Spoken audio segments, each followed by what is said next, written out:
बिस्मिल्लाहिर्रहमानिर्रहीम। अस्सलाम वालेकुम। 9th क्लास की 1.5 की हमारी सीरीज़ चल रही है और थर्ड क्वेश्चन हमारे पास है कि हम लोगों ने मल्टीप्लिकेटिव इन्वर्स निकालना है। ए मैट्रिक्स में लिख रहा हूँ इस वक्त और उसका मल्टीप्लिकेटिव इन्वर्स हम लोगों ने अपने क्वेश्चन में फाइंड करना है। तो मैट्रिक्स हमारे पास कुछ इस तरह है -1 2 3 एंड 0।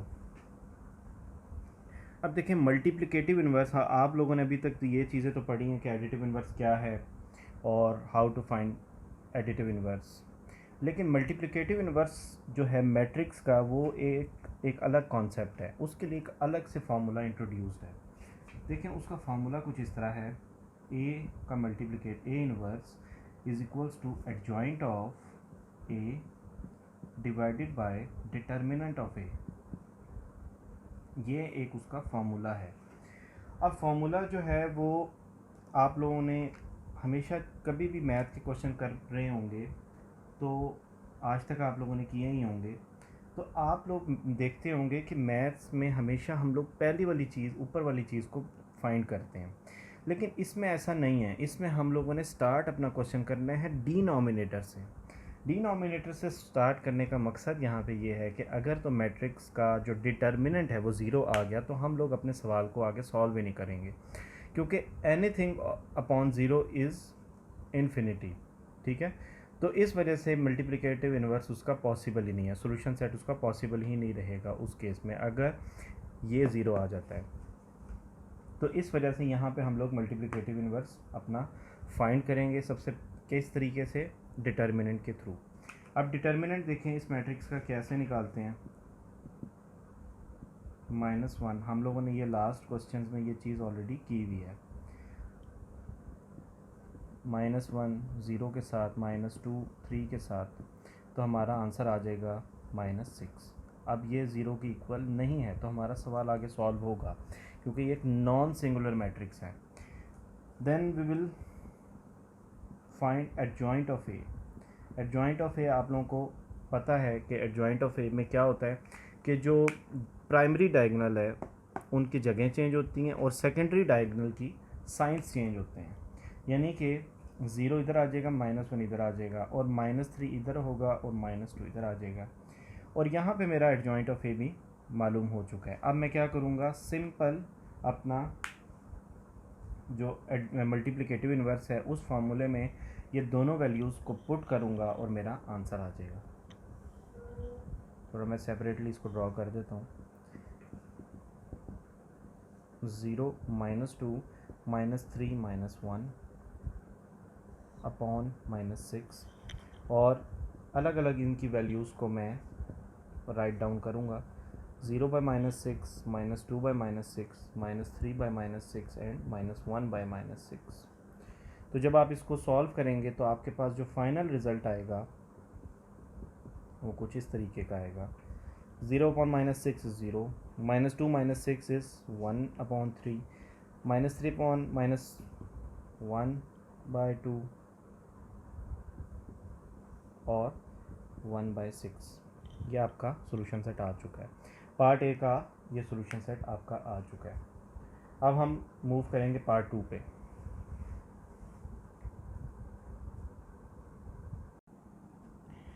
सेकंड हमारे पास क्वेश्चन है 1 -3 2 -5।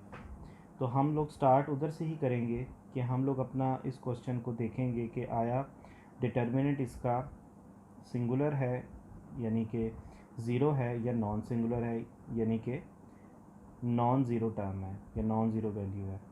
तो 1 हमारे पास जो क्वेश्चन है वो 1 -3 2 एंड -5। आप जो है फार्मूला याद रखें कि फार्मूला आपने इसी फॉर्म में लिखना है जिस फॉर्म में आप लोगों को क्वेश्चन दिया हुआ है। ये ना हो कि आप लोग फार्मूला को याद रखें कि जी फार्मूला ए के साथ था, नहीं, जो आपका यहाँ पे वैल्यू लिखी है वही आपने यहाँ पे मेंशन करनी है। b इज इक्वल्स टू ये है तो b का ही मल्टीप्लिकेटिव इन्वर्स होगा जो कि होगा adjoint of b divided by determinant of d। तो अगेन b का डिटर्मिनेंट कैसे होगा देख लेते हैं हम लोग। 1 माइनस 3, 2 माइनस 5।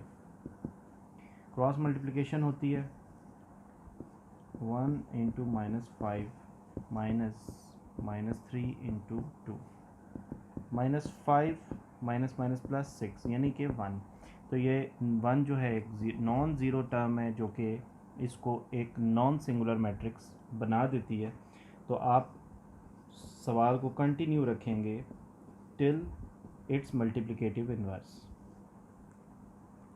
अब आप इनकी जगह चेंज कर रहे हैं, 1 माइनस 5 1, माइनस 2 3, और अब आप इसका मल्टीप्लिकेटिव इन्वर्स निकालेंगे।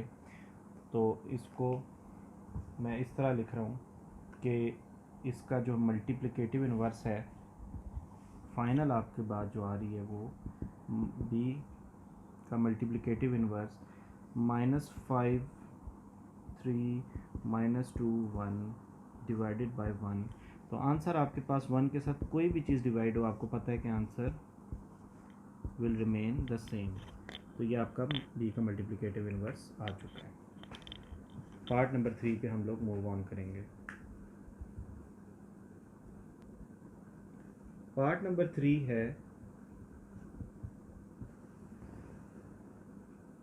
c is equals to -2 3 6 and -9।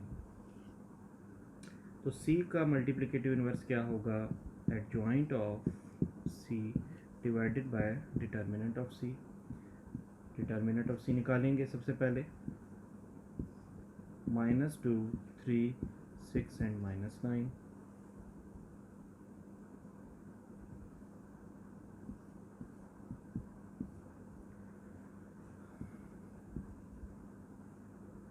-2 -9 -3 और 6, तो ये आपके पास 18 -18।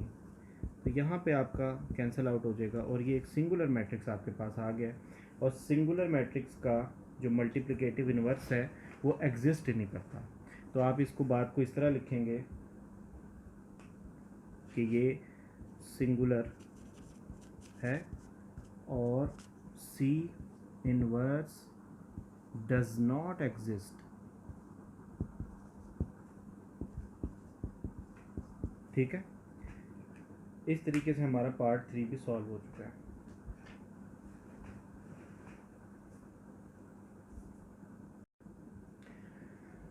डी पार्ट हमारे पास ये है कि 1/2 1 3/4 एंड 2। तो सबसे पहले हम अगेन चेक करेंगे कि whether it's a singular matrix और it's a non singular matrix. तो हम लोग इसको यहाँ से सबसे पहले लिखा करें आप लोग। देखिए, अगर आप लोग डायरेक्ट ही क्वेश्चन के पार्ट्स पे शिफ्ट हो जाएंगे ना तो एग्जामिनर को समझ ही नहीं आएगा कि what are you going to do. ठीक है, तो ये बड़ा ज़रूरी है, ये मैट्रिक के हवाले से इस चीज़ को बड़ा आप इम्पोर्टेंस दिया करें। ये कैंसिल होगा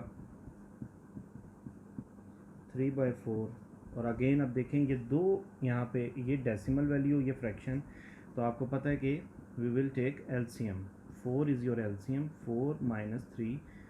तो आपका जो डी का डिटर्मिनेंट है वो 1/4 आया।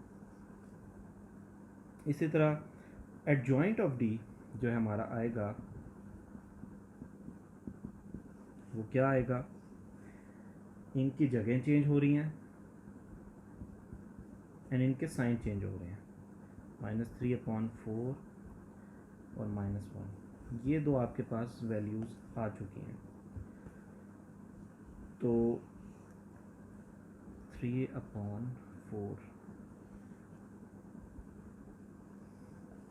ठीक है, ये दो वैल्यूज़ आपकी आ चुकी हैं। अब आप इसको अपने फॉर्मूले में पुट करेंगे।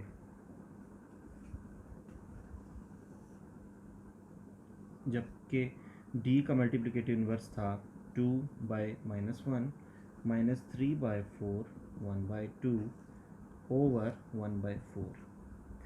अब देखिए यहाँ पे एक मैथ्स का एक बड़ा ही ज़बरदस्त रूल मैं आप लोगों को समझाने जा रहा हूँ शायद आप लोगों को वो ना पता हो।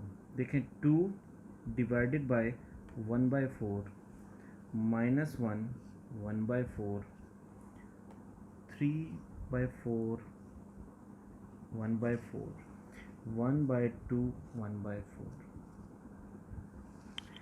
अब यहाँ पे आप इसको देख सकते हैं कि ये एक नहायत ही कम्प्लेक्सिटी यहाँ पे क्रिएट हो चुकी है। एक बहुत ही कम्प्लेक्स टर्म्स आप लोग यहाँ देख रहे होंगे कि यार ये हमारे साथ क्या हो गया है, लेकिन परेशान होने की ज़रूरत नहीं है। ये टर्म्स को मैं हाईलाइट कर रहा हूँ ताकि आप लोग इनको देख के परेशान हो। देखिए ये 4 टर्म्स हैं। मैथ का एक रूल है, यहाँ पे मैंने माइनस का साइन छोड़ दिया है। मैथ का एक रूल है, वो ये है कि जो आपकी अगर फ्रैक्शन विद इन फ्रैक्शन हो, फ्रैक्शन विद इन फ्रैक्शन से ये मुराद है, ये इसकी एग्जांपल है, ये इसकी एग्जांपल है, ये भी इसकी एग्जांपल्स हैं। तो ये एक फ्रैक्शन है और उसके अंदर भी फ्रैक्शंस हैं, ठीक है। तो उसका रूल ये है कि जो अब मैं अगर इनको नंबरिंग देना चाहूँ तो मैं इसको नंबरिंग दूंगा फर्स्ट, इसको दूंगा सेकंड, इसको दूंगा थर्ड एंड इसको दूंगा फोर्थ, ठीक है। तो मैथ का रूल ये है कि जो फोर्थ वाला जो टर्म है वो चला जाता है फर्स्ट के पास और सेकंड वाली जो टर्म है वो आ जाती है थर्ड के पास। इस तरीके से ये कम्प्लेक्सिटी रिजॉल्व हो जाती है और आपका क्वेश्चन सॉल्व हो जाता है।